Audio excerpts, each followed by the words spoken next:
We were talking about the Miami Dolphins. And I had said this, I don't want to be a backseat driver. I had said during last year's draft, I would go draft a quarterback. It's a great class. This class may be good. Somebody could emerge, but it doesn't look as good. I wasn't a Spencer Rattler guy. I didn't quite buy it, but whatever. But sometimes you just have a really good quarterback class.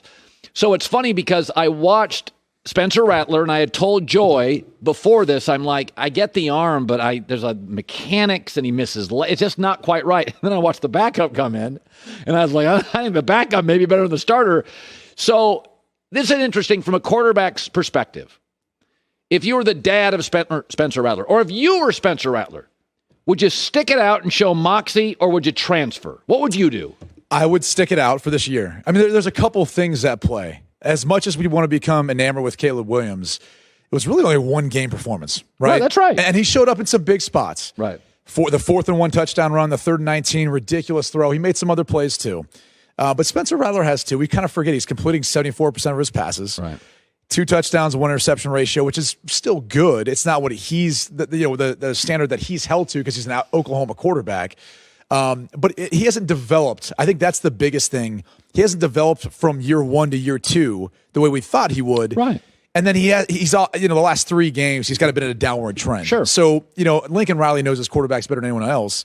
But the reality is for Spencer is he's still a young player. Yeah. He started a year and a half so far. And so to throw in the towel, to say, I'm going to go ahead and transfer, you're potentially putting yourself in a spot where, what if Caleb Williams gets hurt? He runs the football a decent amount. There's always that potential. And you hate to say, like, hey, I'm banking on someone getting hurt for me to play, but that's the reality of the quarterback position. Yeah. So there's that. And I think right now, the hard thing for Spencer Rattler is, especially at such a young formative time of your life, like you see yourself, you identify as a quarterback. Right. That's your world. And when that's not there anymore and you're benched, it's hard. Your world's, it's shook. And you start thinking about things in an emotional way instead of calming down and then seeing the clearer picture. So whether it's Spencer Rattler or his parents, because at this age, they will be a part of that conversation, I hope they just let things play out this year, reevaluate after the season based on how things go, and then whether he wants to transfer somewhere else, stick it out where he's at. Maybe there's another quarterback competition. I don't know.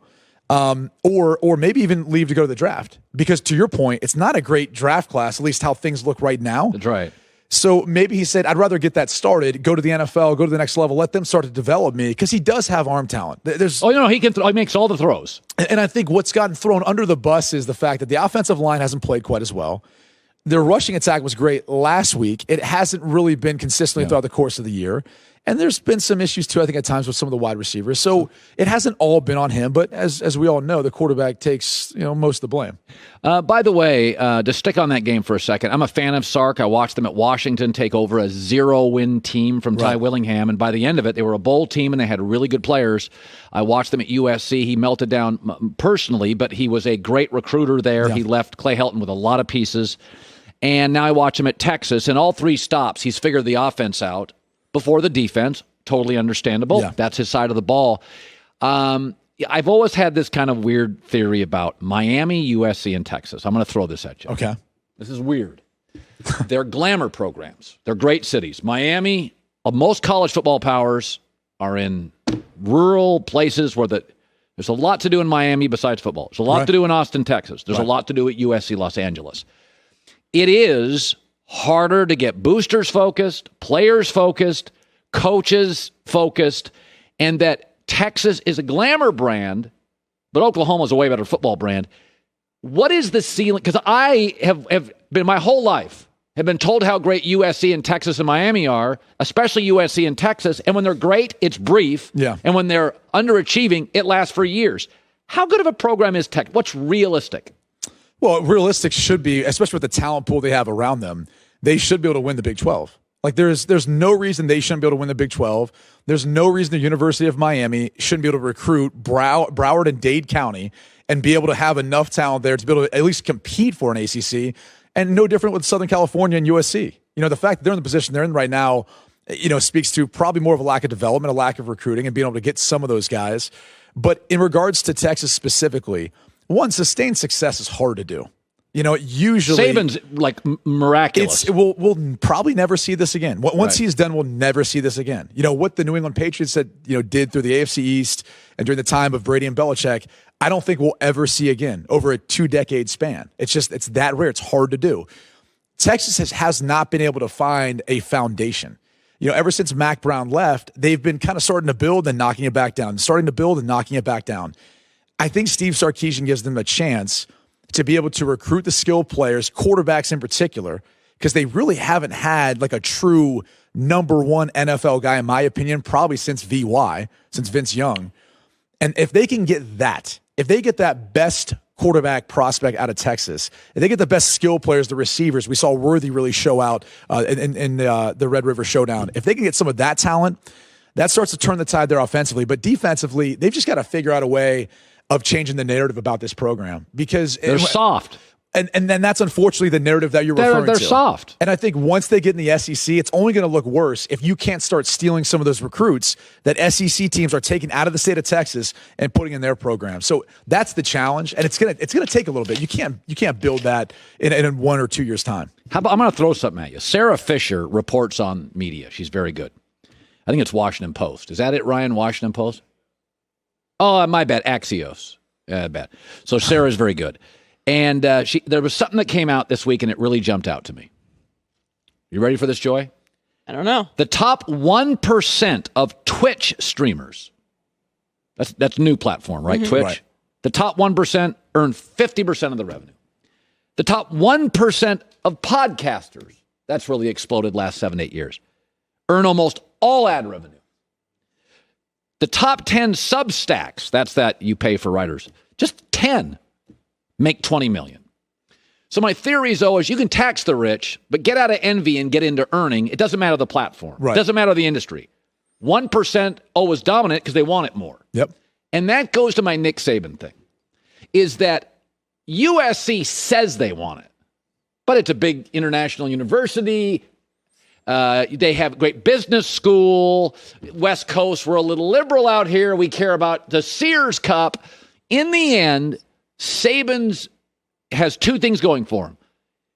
All he cares about is winning, and Alabama, all they care about winning. Is that this will not be duplicated by the Miamis, the Texas, the USCs, because when you have the most willful coach ever, and then you have the most willful football program ever, then there's a few in that space, SEC teams.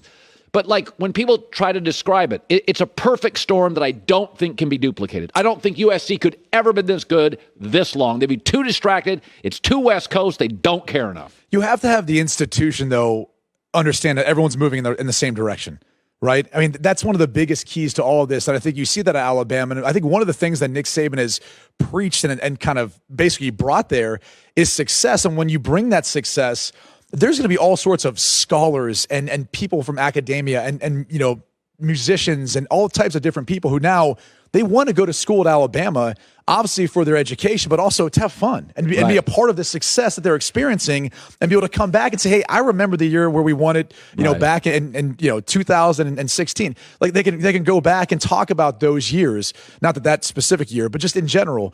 I think that's one of the things he's gotten the University of Alabama to understand is there's value beyond it. There is. What's good for football is good for your school as well. It's good for the student body. I never thought Notre Dame would come back. I said this. When the world changed, when ESPN 20 years ago put 50 games in college football on, you had to go to these northern powers to get on TV. Now they put 500 games on. We put a zillion games on. Just stay close to home in the warm weather. That's where most of the players are. I said the cold weather programs that dominated in my childhood, Washington, Nebraska, Penn State, only Ohio State survived. I didn't think Notre Dame would ever come back. I think it speaks to how good Brian Kelly is, but he's not always likable. But I think he has a harder job than a lot of these coaches that can get a higher percentage of recruits in. I know he rubs a lot of people the wrong way. What is his brilliance, though? Because he's doing what the previous four coaches after Holtz could not do. I think the thing that he's done extremely well is he's been able to adapt and change and do what he feels is best for his team any given year. And so take this year, for example. I mean, you're seeing 3 different quarterbacks play throughout the course of the season. Now, some of that's due to injury, but some of it's a feel for what they feel like is best for their offense. Jack Cohn comes in as the more experienced player. They feel comfortable with him making the checks, making the right reads, throwing from the pocket. Tyler Buckner, a talented freshman, comes in. He's that changeup. He's going to run around, scramble around. They can give him more on his plate as he continues to progress. And then every time Drew Pine's gotten a shot, he's delivered. And so they feel confident that, hey, if Jack Cohn goes down, Drew Pine can come in and run this offense too. So they've got 3 options. And I think the toughest thing is managing all that, which he's done extremely well. And that's not just this year. He's done that in previous years. I mean, you can go back to the time when Tommy Rees, now their offensive coordinator, played quarterback there. You started to call him the closer because they would just bring him in a 2-minute situation and he'd drive the team down the field and get them a win. So I think it's the way he's gone about managing his team year in, year out. He has adapted. He's changed coordinator. Look at Marcus Freeman, for example. One of the biggest things he talked to us about this year was he knew what he needed in that next defensive coordinator. When Clark Lee left to go to Vanderbilt and take the head coaching job, he wanted to have a defense that could get him more possessions. He wanted to have a defense that was more aggressive, and that's what he got. He went and he saw one of the most talented defensive coordinators from Cincinnati in Marcus Freeman, one of the better recruiters too, and he said, this guy is that.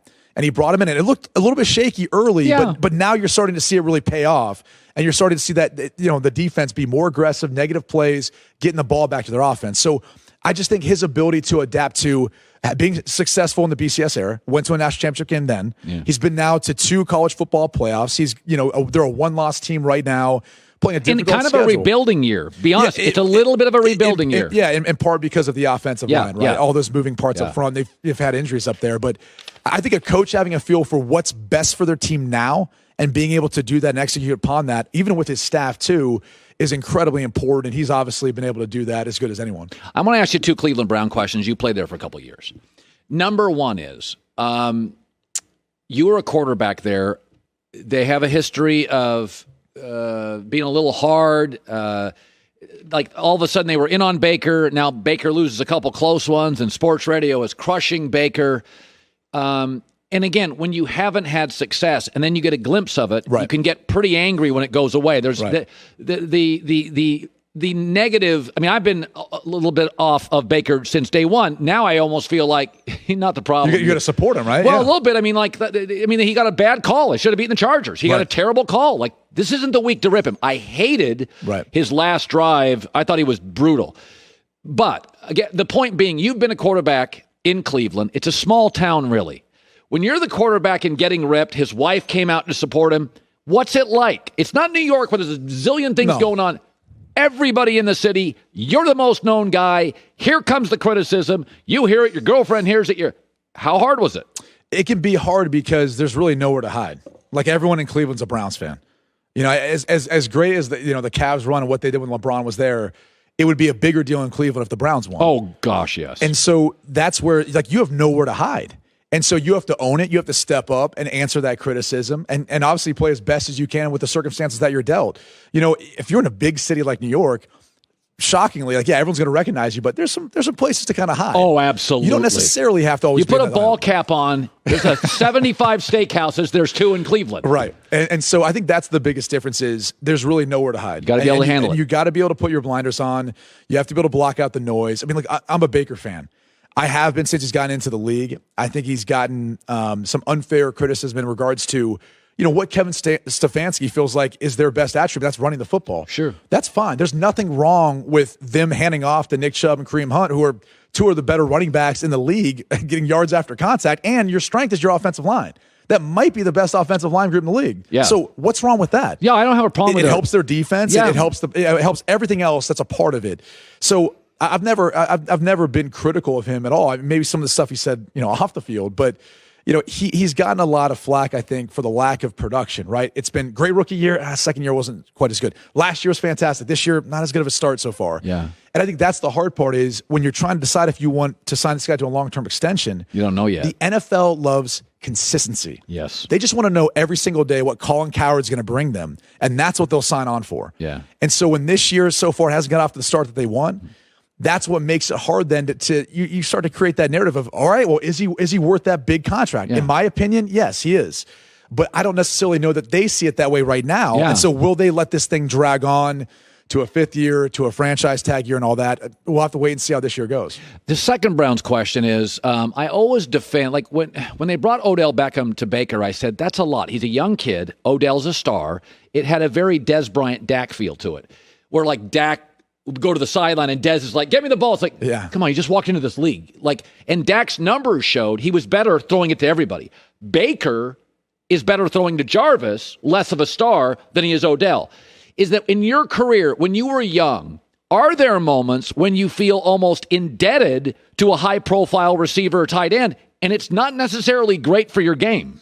I remember Rob Chudzinski, my offensive coordinator, my first 2 years in Cleveland, he said, think playmakers, not plays. And we had two tremendous playmakers in Braylon Edwards and Kellen Winslow. Yeah. And so there were times where the coverage didn't necessarily to dictate going that way, but he wanted you to stay on him. He wanted you to give them a shot because rightfully so, they would come down with that catch. And that was one of the harder adjustments was, not just going through your read and progression, That's right. Getting it to these guys. So there is that element of pressure to find ways of getting your playmakers touches. But as much as it's on your job to execute that, it's also on the play caller. Like, if he's looking somewhere else that's not going to Odell in his first or second read, that's kind of on Stefanski too. That's on his staff to get OBJ more involved in the game plan. He's one of the more talented receivers. He probably should get more targets. He should get more opportunities. Yeah. But at the same time, they've got a talented roster. Like, they've still got to spread the football around. Well, Peoples isn't bad either. No, Donovan Peoples-Jones is great. You mentioned Landry. That's my guy. I mean, he's fantastic. He's one of the more underappreciated, underrated wide receivers in the league. Yeah. They got two good tight ends. Yeah. And obviously, then you got your running game, which it's hard not to want to hand off to him. So as much as it's like a Baker Mayfield problem for managing OBJ's expectations of what he wants to accomplish, it's also on the coaching staff. Like, those guys have to do a better job, too, of getting him more involved in the game plan. Yeah, I mean, Robert Woods said, get me the ball. And Sean McVay next week came out and got Robert Woods the ball. My first start, Kellen Winslow, 2 touchdown catches, had a big game for us. We're playing Denver on Thursday night game. And I remember, talking to Braylon and saying, hey, the ball's going to come to you. That wasn't in the game plan this week because that's what Denver was presenting us. The following week, we go play on Monday Night Football against Buffalo. Braylon has a bigger game, Kellen not so much. And it was based on what the defense was giving us and what they were trying to take away. And that's what's going to happen throughout the course of a season. Unfortunately for OBJ, between lack of being healthy and then not necessarily getting quite as many targets, you start to see all that. Yeah, the symmetry's not quite there. Great seeing you tomorrow, Big Noon Kickoff, 10 Eastern. Hi, everybody. Thanks for watching. Subscribe here to get the latest from the show. Also, be sure to check out more of the best clips from The Herd or go watch a few segments from other shows on FS1.